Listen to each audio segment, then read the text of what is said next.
नमस्कार, बहुत स्वागत है आपका। इंडिया वॉइस देख रहे हैं आप। मैं हूं आपके साथ शिवम सोनी। वरिष्ठ राज्य आंदोलनकारी सुशीला बलूनी के निधन पर आज राज्य भर में शोक की लहर दौड़ रही है। सभी लोग सुशीला बलूनी को अपनी श्रद्धांजलि दे रहे हैं और उनके दिखाए हुए मार्ग पर चलकर उत्तराखंड राज्य को छात्रों का राज्य बनाने का संकल्प ले रहे हैं। कचहरी परिषद स्थित शहीद स्मारक पर राज्य आंदोलनकारी सुशीला बलूनी को श्रद्धांजलि दी गई। पुलिस की तरफ से उन्हें अंतिम सलामी दी गई। इस दौरान सामाजिक संगठनों और राजनीतिक दलों के लोगों ने उन्हें अपने श्रद्धा सुमन अर्पित किए और उनके निधन पर दुख जताया।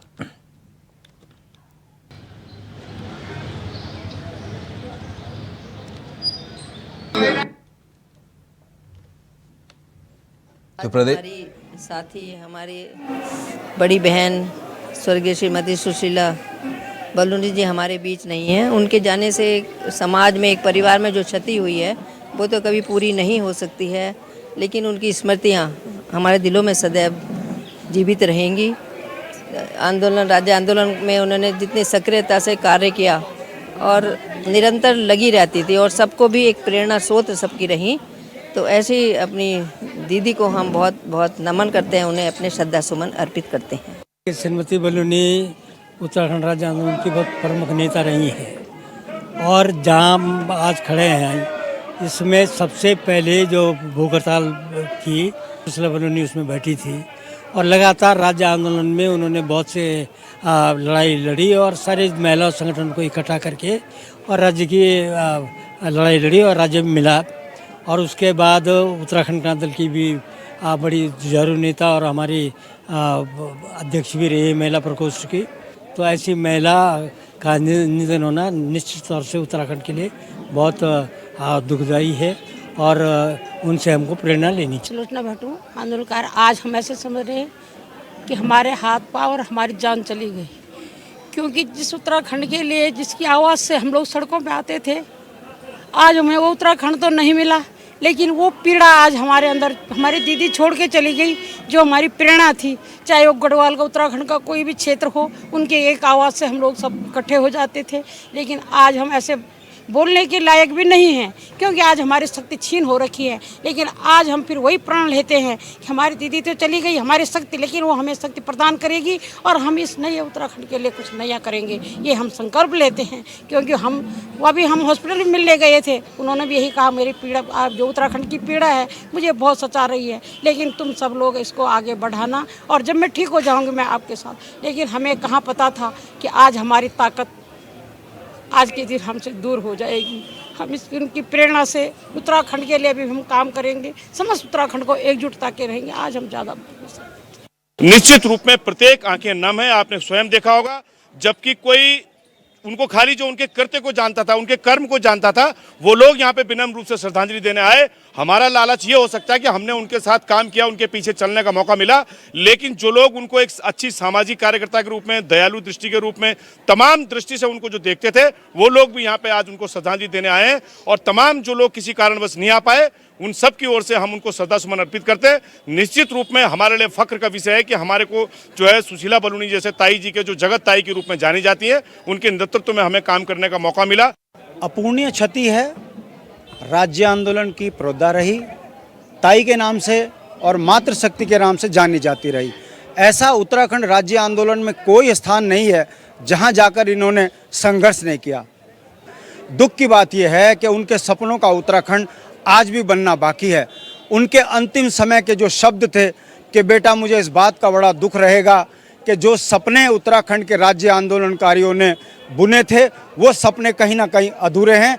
इसके लिए संघर्ष जारी रखना, और मुझे लगता है कि सुशीला बलूनी जी का जो सपना था, जो राज्य आंदोलनकारियों का सपना था, उसके लिए संघर्ष जारी रहेगा अंतिम सांस तक। और सुशीला बलूनी जी के सपनों का राज्य बनाने के लिए पूरे उत्तराखंड के जनमानस को एकमुट्ठ और एकजुट होकर उत्तराखंडियत के लिए काम करना पड़ेगा, तभी सच्ची श्रद्धांजलि होगी। अपूर्णीय क्षति है। तो सुशीला बलूनी का निधन हुआ है। नहीं रही आंदोलनकारी सुशीला बलूनी और इनके निधन पर पूरे उत्तराखंड में, पूरी देवभूमि में शोक की लहर है। राज्य निर्माण में बेहद अहम भूमिका, बेहद अहम जिम्मेदारी निभाई थी सुशीला बलूनी ने। प्रदेश भर में लोग उन्हें श्रद्धांजलि दे रहे हैं, श्रद्धा सुमन अर्पित कर रहे हैं। पुलिस ने आज सुशीला बलूनी को अंतिम सलामी दी।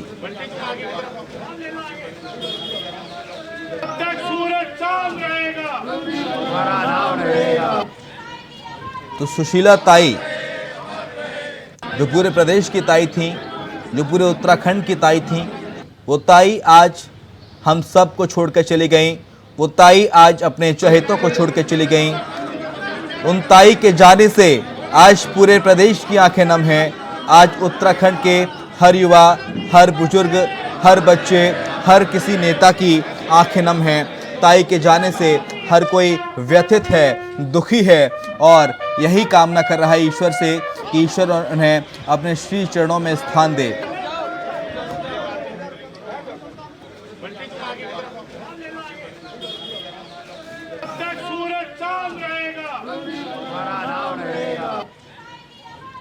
ये तस्वीरें हैं सुशीला ताई की अंतिम यात्रा की, अंतिम पड़ाव की।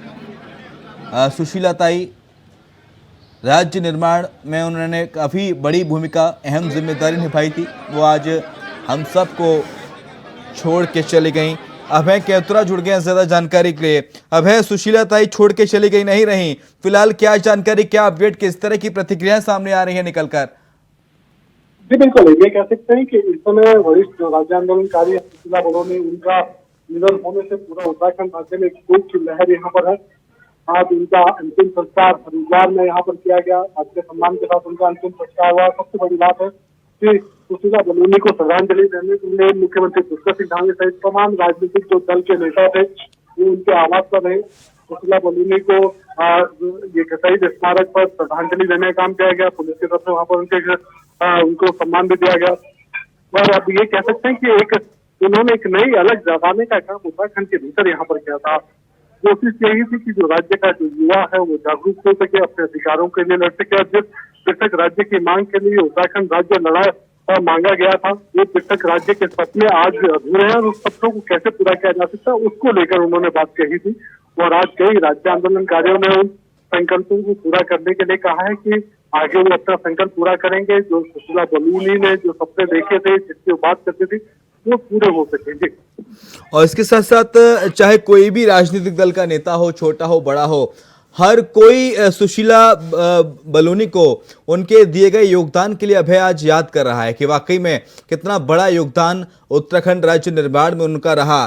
चाहे राज्य आंदोलनकारियों की बात हो, चाहे कोई और मसला हो, सुशीला बलूनी हर क्षेत्र में आगे दिखती थी, आगे नजर आती थी। अभय, ये कह सकते हैं कि लगातार उनकी जो संघर्षों की जो कहानी है, उस कहानी को बयान करने के लिए कई इस समय शब्द कम हो सकते हैं, क्योंकि वो लगातार प्रयास इस दिशा में करती थी कि जो राज्य के जो आंदोलन के जो विषय रहे वो यहाँ पर बचे रह सके, राज्य समृद्धि की ओर आगे बढ़ सके। उसके लिए कोशिश यही है कि वो लगातार उस दिशा में काम यहाँ पर करें।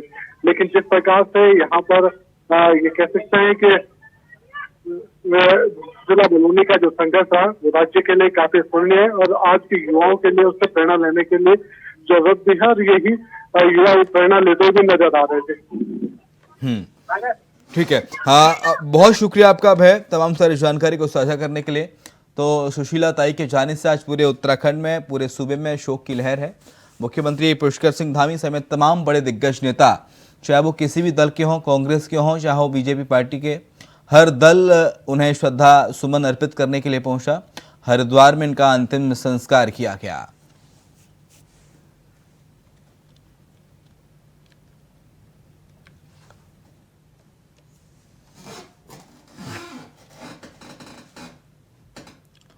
तो सुशीला बलूनी का निधन हो गया है। नहीं रही आंदोलनकारी सुशीला बलूनी। उत्तराखंड राज्य निर्माण में इनकी काफ़ी अहम भूमिका थी, अहम योगदान था और इनके जाने से पूरे प्रदेश में शोक की लहर है।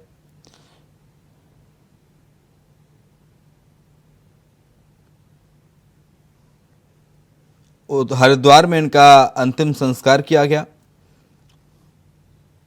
और इसके साथ साथ कई महत्वपूर्ण कार्य इन्होंने किए।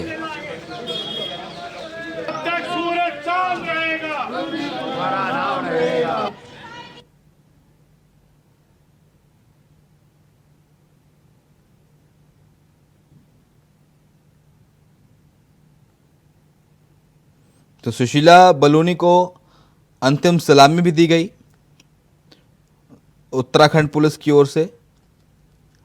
मुख्यमंत्री पुष्कर सिंह धामी स्वयं पहुंचे, उनको श्रद्धांजलि अर्पित की, श्रद्धा सुमन अर्पित किए।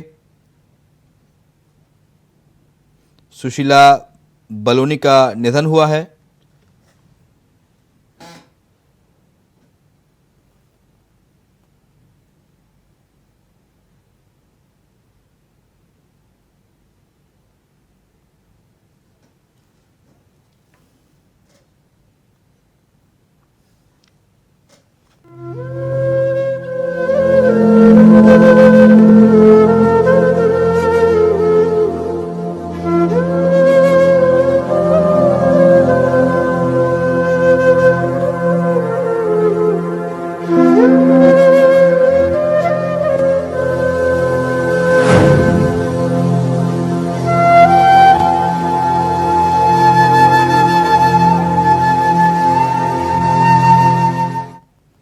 और फिलहाल एक छोटा सा ब्रेक ले रहे हैं, जल्द लौटेंगे। तो ब्रेक के बाद आपका स्वागत है। बढ़ते हैं देवभूमि समाचार में आगे खबरों की तरफ। मुख्यमंत्री पुष्कर सिंह धामी ने उत्तराखंड राज्य निर्माण में अग्रणी भूमिका निभाने वाले वयोवृद्ध राज्य आंदोलनकारी सुशीला बलूनी को याद करते हुए उन्हें भावपूर्ण श्रद्धांजलि अर्पित की।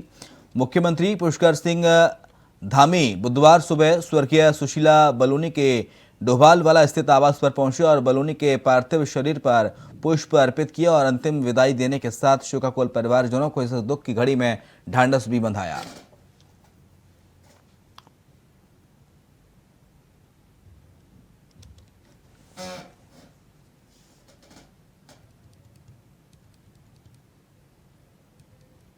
प्रदीप कुकरेती ज्यादा जानकारी के लिए हमारे साथ हमारे सहयोगी इस वक्त जुड़ गए हैं। प्रदीप, सुशीला बलूनी नहीं रही और पार्थिव देह जब उनके घर पर रखी थी उसी वक्त सीएम पुष्कर सिंह धामी आज पहुंचे और श्रद्धा सुमन अर्पित किए, श्रद्धांजलि उन्हें दी गई, क्या जानकारी? देखिए, निश्चित रूप में ये पूरे हमारे लिए राज्य आंदोलनकारियों के लिए ही नहीं, ये पूरे प्रदेश के लिए जो है हमारी क्षति है। और पूरे राज्य आंदोलन में सबसे पहला जो नेतृत्व करने का जो मौका मिला, पहले दिन जो प्रत्येक उत्तराखंड राज्य जिस प्रकार वो भूख हड़ताल में बैठी थी, जो धरना स्थल आज शहीद स्मारक के रूप में कचेरी प्रांगण में देहरादून में है, और निश्चित रूप में वो महिलाओं के लिए उन सादी महिलाओं को, सीधी सादी महिलाओं को चूल्हे चौके से निकालने में सफल रही, जो तमाम सड़कों पे आने को विवश हुई, जो प्रत्येक राज्य के लिए तमाम उनके रेल रोको से लेके तमाम जितने घेराव से लेके जेल रोको पूरा तमाम जितनी वो रही, लेकिन उनकी सादगी जो थी वो अपने आप में बहुत, किसी की भी सरकारें रही हो, कोई भी दल की रही हो, लेकिन सुशीला बलूनी जी का कभी किसी पार्टी से कोई ऐसा परहेज नहीं रहा। निश्चित रूप में वो एक बहुत बड़े हस्ताक्षर के रूप में यहाँ पे स्थापित हुई है, लेकिन हमें जरूर इस बात के राज्य आंदोलनकारियों को, मैं अगर राज्य आंदोलनकारी मंच को कहूँ तो हमारे को जरूर क्षति पहुंची है कि हमारा एक अंग जैसे हमसे हट गया हो, और उसी को लेके आज जिस प्रकार से जिला प्रशासन ने पूरे जो है उन्होंने आज जो उनको राजकीय सम्मान के साथ जो वहाँ पे उनको सलामी दी गई, पूरे यहाँ हरिद्वार में अंतिम सृष्टि भी यहाँ सब हो चुका है, हम लोग सब यहाँ हैं, मौजूद हैं, और पूरे राज्यवासियों की तरफ से, राज्य आंदोलनकारियों की ओर से, एक एक व्यक्ति मातृशक्ति की ओर से मैं उनको श्रद्धा सुमन हम लोग उनको नमन कर रहे हैं। और आप लोगों की भी ये रही, इसमें बहुत बड़ी भूमिका रही कि हमेशा आपने सुशीला बलूनी को, आप जैसे चैनलों ने निश्चित रूप में उनको हमेशा राष्ट्रीय स्तर तक उनको पहचान दिलाने में, चाहे यहाँ मार्गरेट अल्वा यहाँ की राज्यपाल थी, जब वो गई और उनके नेतृत्व को जब वो जानती थी तो वो रो रही थी वो जाते हुए कि माता जी, आप जिस नेतृत्व में आप लोगों ने काम किया हुआ है, आप लोगों को और ऊंचे मुकाम पे होना चाहिए था। सुषमा स्वराज आज नहीं रही, उन जैसों के वक्तव्य उनके साथ थे, तो आज तो फिर भी नए वर्तमान किया, वो ऐसी लेडी थी हेमवती नंदन बहुगुणा जी से लेके आज वो उनके तीसरी पीढ़ी के साथ तक वो उनको जो है राजनीति कह लो, सामाजिक दायित्व के हिसाब से कह लो, उनके साथ उनको मौका मिला या उनका सौभाग्य इस बात का था। प्रदीप जी, आपने भी कई आंदोलन की लड़ाई उनके साथ लड़ी, कोई ऐसा वाकया जिसे आज आप बार बार याद कर भावुक हो रहे हों तो आप दर्शकों के साथ साझा करना चाहें? तो देखिए, उसमें क्योंकि ये स्वाभाविक सी बात है, क्योंकि मैं खुद उस समय इतना युवा था कि उन महिलाओं के साथ मेरा उस तरह का घालमेल नहीं हो सकता था, क्योंकि नेचुरल है कि हम भी किसी युवा आंदोलनकारी के पीछे ही चल रहे थे, लेकिन उस मात्र शक्ति का जो अपना एक जो सादगीपन जो हम देखते थे, और जब वो दुर्गा का रूप बनने का नौबत आती थी तो दुर्गा भी बनती थी, जब युवाओं पर लाठीचार्ज होता था तो वो आगरा आग भी बन जाती थी, जिला प्रशासन की उत्तर प्रदेश सरकार जैसे टाइम पे किसी की हिम्मत नहीं होती थी कि वो कोतवाल अपना रास्ता बदल लेते थे कि भाई ये वो आ रही हैं, ये इतनी सीधी सादी महिलाएं हैं, ये गांधीवादी तरीके से चलने वाले लोग हैं, इन पे हम कैसे इनको करें, माता जी प्लीज आप बैठ जाइए। मतलब गिरफ्तारी में भी उनको जिस तरह से वो करना पड़ता था, तो वो जिन्होंने उनके साथ जो उनको जिया है, चाहे वो राजकीय सेवा वाले अधिकारी रहे हों या जो राज्य आंदोलन के दौर में जो लोग रहे हों, और चाहे वो अपने खून से चिट्ठी लिख के संसद भवन में जो देने वाला रहा हो, एक एक खून के कतरा का उनका इसमें जो है प्रत्येक राज्य आंदोलन में जिस प्रकार से उन्होंने अपना दिया, वो निश्चित रूप में सैल्यूट करने वाला था। हमारे लिए सौभाग्य था और हमारी जो एक संरक्षक के रूप में हमने एक सिंगल SMS भी दिया होगा, वो 80 साल 84 साल की उम्र में भी वो एक संदेश से हमारे जो है सड़कों पे आने के लिए आ जाती थी। उन बात की उनको जरूर पीड़ा रही कि जो है जिस सुनहरे उत्तराखंड को हमने देखा था वो अभी बन नहीं पाया है। इस बात को लेके वो हमेशा चिंता करती थी हमारे साथ, और अब हमारी दायित्व बन जाता है कि हम उनके सपनों को कैसे आगे संकल्पित करने का प्रयास करेंगे। ये आपके माध्यम से मैं और लोगों से भी अपील करना चाहूंगा कि जो लोग उसमें शिरकत नहीं हो पाए उनकी तरफ से श्रद्धांजलि है, लेकिन उनकी सपनों को साकार करने के लिए संकल्पित होना पड़ेगा। जी, बहुत शुक्रिया आपका प्रदीप कुकरेती जी, हमारे साथ जुड़ने के लिए, इंडिया वॉइस पर अपनी बात को रखने के लिए। दिवंगत राज्य आंदोलनकारी सुशीला बलूनी को कचहरी परिसर स्थित शहीद स्मारक पर श्रद्धांजलि दी गई। यहीं पर पुलिस की तरफ से उन्हें सलामी भी दी गई। दिवंगत राज्य आंदोलनकारी सुशीला बलूनी को श्रद्धांजलि देने आए लोगों ने उनके साथ बिताए हुए अनुभवों को साझा किया और उनके दिखाए गए सपनों को पूरा करने का संकल्प भी लिया।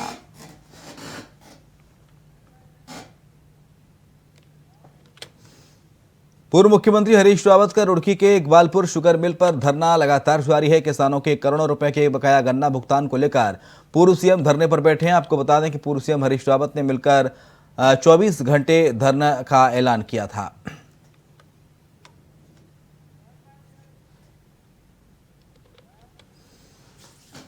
बुधवार की सुबह धरने पर बैठे पूर्व मुख्यमंत्री हरीश रावत एक आम इंसान की तरह दैनिक दिनचर्या करते हुए नजर आए। हरीश रावत ने अपने सोशल मीडिया पर योगा करते हुए और हैंडपंप से नहाते हुए वीडियो पोस्ट किया। कांग्रेस के कद्दावर नेता और पूर्व सीएम का ऐसा व्यवहार देखकर उनकी तारीफ लोग कर रहे हैं, और हो भी क्यों ना, पूर्व सीएम और ये सादगी कमाल है।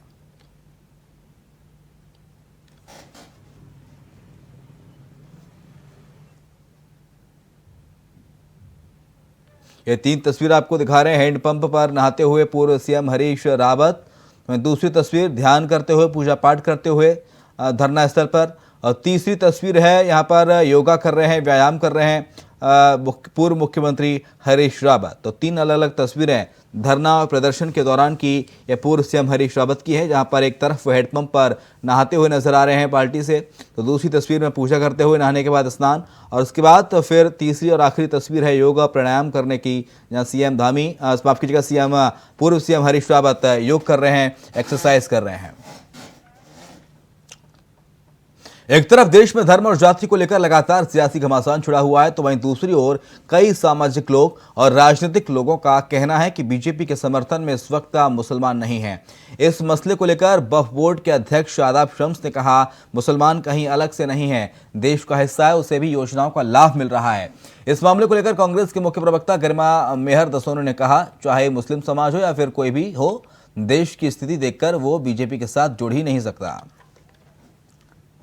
अलग से नहीं है, वो देश का हिस्सा है। वो भी, उसे भी सारी योजनाओं का लाभ मिल रहा है, वो भी देश के हालातों को देख रहा है, वो भी सोचने समझने की शक्ति रखता है, और इसलिए मुस्लिम समाज अपना अच्छा बुरा सोच समझ के भारतीय जनता पार्टी की सदस्यता ग्रहण कर रहा है। वो अपने बच्चों के उज्जवल भविष्य के बारे में सोच रहा है, जिसका जीता जागता प्रमाण है कि आज मुस्लिम समाज के बहुत बड़े बड़े नेता भारतीय जनता पार्टी की सदस्यता को ग्रहण कर रहे हैं। कि अब देवभूमि उत्तराखंड से बयार बह चुकी है कि जो बात हिमालय से निकली है वो कन्याकुमारी तक पहुंची है। तो मैं एक ज़रूर कह सकता हूं कि एक बहुत बड़ा संदेश देवभूमि उत्तराखंड से ये जा रहा है कि अब मुस्लिम समाज भी बहुत तेजी से भारतीय जनता पार्टी के साथ आ रहा है। मैं शादाब शम्स से कहना चाहती हूँ, आप मुगालते में हैं जनाब। मुस्लिम समाज हो या किसी भी समाज का व्यक्ति हो, यदि वो देश से प्यार करता है तो वो भाजपा से जुड़ ही नहीं सकता, क्योंकि भाजपा ने पिछले 9 सालों में झूठ परोसने के अलावा और कुछ नहीं किया। झूठे वादे देश की जनता से किए, जो अब जनता को सालने लगे हैं। किसान भाजपा का विरोधी है, युवा भाजपा का विरोधी है, महिलाएं भाजपा की विरोधी हैं। महंगाई आपने आसमान पर पहुंचा दी, अर्थव्यवस्था अपना पटरी से लुढ़का दी, आपने बेरोजगारी का 45 साल का आंकड़ा तोड़ दिया, लगातार धार्मिक तुष्टीकरण पर आप चल रहे हैं और कहीं ना कहीं सामाजिक ताने बाने को भी आप छेड़छाड़ कर रहे हैं, सौहार्द देश का बिगाड़ रहे हैं। ऐसे में भाजपा से सिर्फ वही जुड़ सकता है जो या तो लालची होगा, जो अवसरवादी होगा, या फिर जिसकी कमजोर नस भाजपा के हाथ में है। कर्मकार बोर्ड में मोहम्मद इकराम को सदस्य बनाए जाने पर जहां बीजेपी के नेता चुप्पी साधे हुए हैं, तो वहीं कांग्रेस के प्रदेश अध्यक्ष ने भी अब बीजेपी पर तंज कसते हुए कहा है कि बीजेपी में अनुभवी व्यक्तियों की कमी है, इसलिए कर्मकार बोर्ड में कांग्रेस के नेताओं को शामिल किया गया है, जिससे पता चलता है कि बीजेपी कितने मजबूत कार्यकर्ताओं के साथ राजनीति कर रही है, जिन्हें अपने कार्यकर्ताओं पर विश्वास ही नहीं है। वो उनकी मजबूरी थी, क्योंकि योग्य व्यक्ति उनको मिल नहीं रहे थे, इसलिए कांग्रेस के व्यक्ति को उन्होंने लेके कामगार बोर्ड में लिया है। और ये हमारे लिए गौरव की बात है, क्योंकि हमारे यहाँ तराशे हुए लोग हैं। और आज बीजेपी की कैबिनेट में ही देख लो आप, 5 मंत्री जो हैं कांग्रेस की पाठशाला से पढ़े हुए हैं, तो निश्चित ही बीजेपी के पास टैलेंट का टोटा है, इसीलिए वो इधर उधर से आयात करके लोगों को पद देते हैं। बड़ा अखाड़ा उदासीन के कोठारी महंत समेत 2 निष्कासित महंत दामोदर दास और महंत दर्शन दास को हटाया गया है। अखाड़ा विरोधी काम करने पर पंच परमेश्वर ने इस कार्रवाई को अंजाम दिया है। तो हरिद्वार से खबर आपको बता रहे, दामोदर दास को हटाया गया है, महंत दामोदर दास और महंत दर्शन दास को हटाया गया है। हरिद्वार से खबर है, जहां पर अखाड़ा विरोधी काम करने पर पंच परमेश्वर ने इस कार्रवाई को किया है।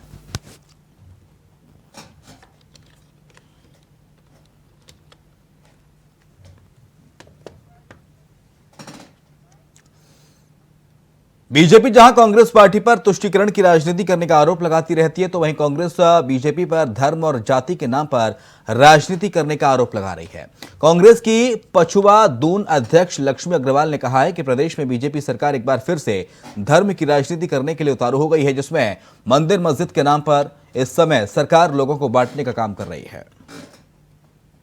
भाजपा तो हमेशा से सांप्रदायिक माहौल को खराब करने का काम करती है, चाहे वो धर्म के नाम पे राजनीति करती आई है, हमेशा से ही। पहले भगवान राम पे करते आई है, फिर अन्य उन पे कर, अब आप देख रहे हैं। तो जो सांप्रदायिक माहौल बिगाड़ने का वो भाजपा कर रही है। बिल्कुल देखिए, जो कितने ऐसे हमारे देवी देवताओं के भी मंदिर हैं जो जंगलात की भूमि में बने हैं, मजारे भी होंगी, तो जो रजिस्टर्ड हैं, जो रजिस्टर्ड है उन पे तो कम से कम वो नहीं चाहिए, क्योंकि वो हजारों लाखों लोगों की आस्थाओं के प्रतीक हैं, तो उन पे कार्रवाई नहीं होनी चाहिए। और इसके साथ देवभूमि समाचार में इतना ही। खबरें लगातार जारी हैं।